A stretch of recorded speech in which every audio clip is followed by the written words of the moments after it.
Merci à tous ceux qui ont pu faire le déplacement sur la terre donc, du pays des hommes intègres.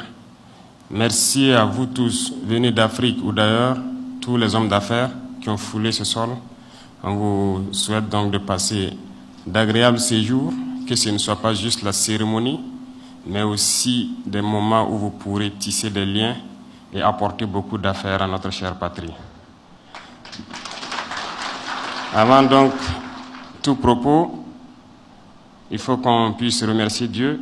Le premier rendez-vous n'a pas eu lieu. Aujourd'hui donc, nous sommes là. Rendons grâce à Dieu de nous avoir permis d'être là en bonne santé et de tenir donc cette cérémonie d'installation du président du Conseil national du patronat burkinabé. Rendons aussi hommage donc à nos forces de défense et de sécurité, toutes les forces combattantes qui, par leur action, nous permettent d'être là ici aujourd'hui, en paix, en train de communier, en train de dessiner l'avenir donc du Burkina Faso. Nous sommes là pour vous encourager et nous sommes là aussi pour vous exprimer toute notre gratitude. Comme vous l'avez dit, le secteur privé, hormis agricole, emploie plus de 2 millions de Burkinabés. Et nous ne pouvons qu'accompagner et être aux côtés donc, du secteur privé. Merci donc pour tout le soutien que vous avez pu apporter, donc, certes, à ce pays, à travers cette lutte que nous menons, par vos contributions diverses, des petits commerçants, des petits producteurs, jusqu'aux grands opérateurs économiques. Chacun a contribué d'une manière ou d'une autre à ce que nous puissions mener la lutte que nous menons aujourd'hui. Donc, merci à vous pour les efforts consentis. Merci à vous pour votre résilience, parce que dans un contexte de guerre, nous savons bien que les affaires sont touchées en plein cœur. Mais vous continuez de résister et d'accompagner le gouvernement donc, dans sa vision. On ne peut que vous remercier pour cela. En plus des remerciements aussi, permettez-moi de vous décliner peut-être quelques visions et quelques souhaits donc, de l'exécutif pour que côte à côte nous puissions marcher pour le bonheur donc, des Burkinabés. Si j'ai bonne mémoire, il n'y a pas longtemps, en tout cas, nous avons fait l'effort de croiser beaucoup de couches représentant donc le patronat burkinabé, et notamment donc les banquiers, en mois d'août, si je ne me trompe, où nous avons souhaité à ce qu'on puisse avoir une nouvelle dynamique et qu'on puisse avoir des rencontres permanentes, tout ça pour soutenir le secteur privé. En ces termes, on s'était exprimé et nous avons souhaité qu'il y ait des propositions dans le sens que le gouvernement puisse accompagner le secteur des finances pour pouvoir créer de nouvelles entreprises. Tout ça pour le renforcement donc, du secteur privé burkinabé. Certes, jusqu'à ce jour, nous n'avons pas eu de réponse d'abord. Je vous le rappelle ici, chers banquiers, que je suis à l'écoute toujours.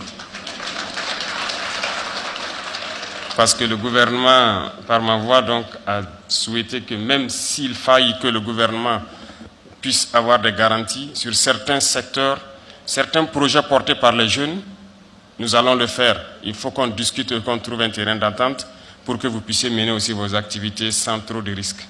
Donc, je reste à l'écoute et j'espère attendre vos réponses avant la fin de l'année. Bien sûr. Aussi, permettez-moi que je ne suis pas économiste de formation, mais de la fonction que nous occupons, on est obligé d'apprendre l'économie.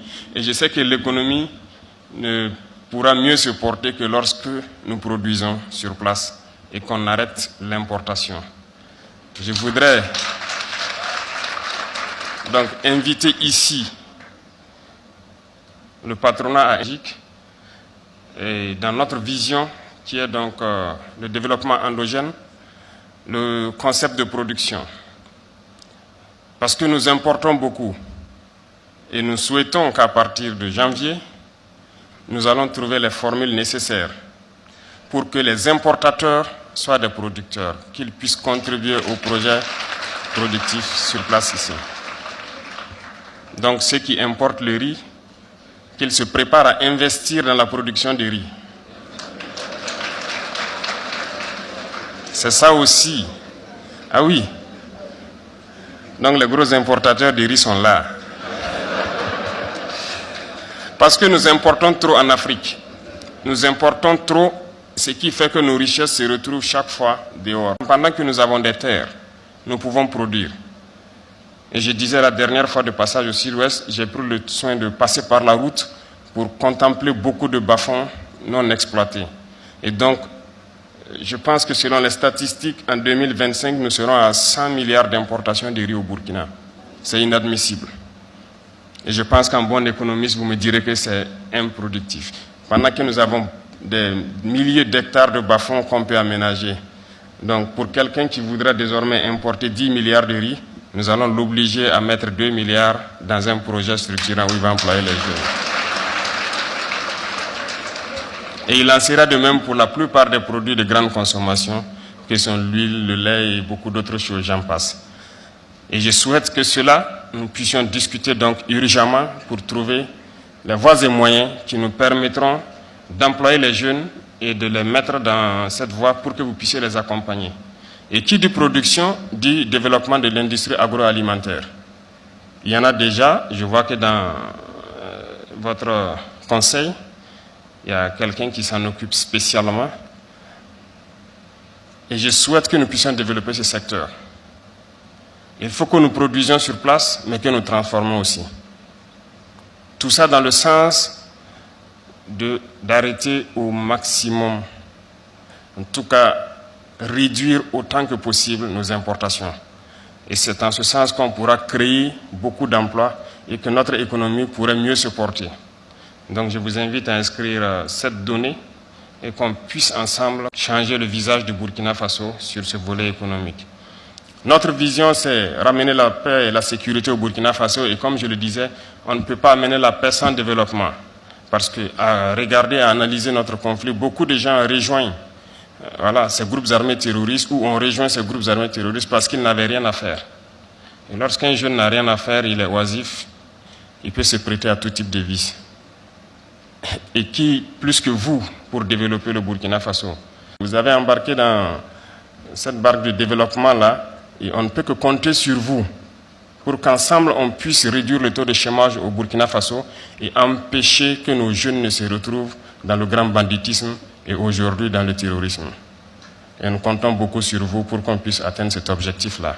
Donc la guerre et le développement ensemble. Enfin, pour les pays amis, les différents patronats qui ont pu venir ici, et pour tous les hommes d'affaires, les investisseurs qui sont là, c'est vous rassurer que le Burkina Faso est une destination privilégiée pour l'investissement. Le secteur est ouvert. Il y a beaucoup d'opportunités. Nous comptons certes sur nos propres ressources, mais vous êtes les bienvenus parce qu'il y a beaucoup de choses à développer ici en partenariat donc avec les patrons burkinabés. Et je suppose que beaucoup sont là ici pour tisser ces relations-là. Je vous souhaite donc de passer un très bon séjour, de pouvoir faire de très bonnes affaires jusqu'aux membres du gouvernement, bien sûr, pour ceux qui souhaiteront rentrer en contact avec certains membres de l'exécutif pour proposer leurs idées d'investissement au Burkina Faso. C'est un pays sûr, c'est un pays qui tient ses engagements. Ça, c'est très important. C'est un pays qui tient ses engagements et c'est un pays qui est en train de lutter pour être stable. Et même, ce message, c'est même aux investisseurs nationaux, de ne pas avoir peur. Le Burkina Faso est un pays stable qui tient ses engagements. Donc, venez investir, investissez au Burkina pour que nos jeunes puissent avoir de l'emploi et vous ne regretterez pas. Vous serez très bien heureux et très bien épanouis au Burkina Faso.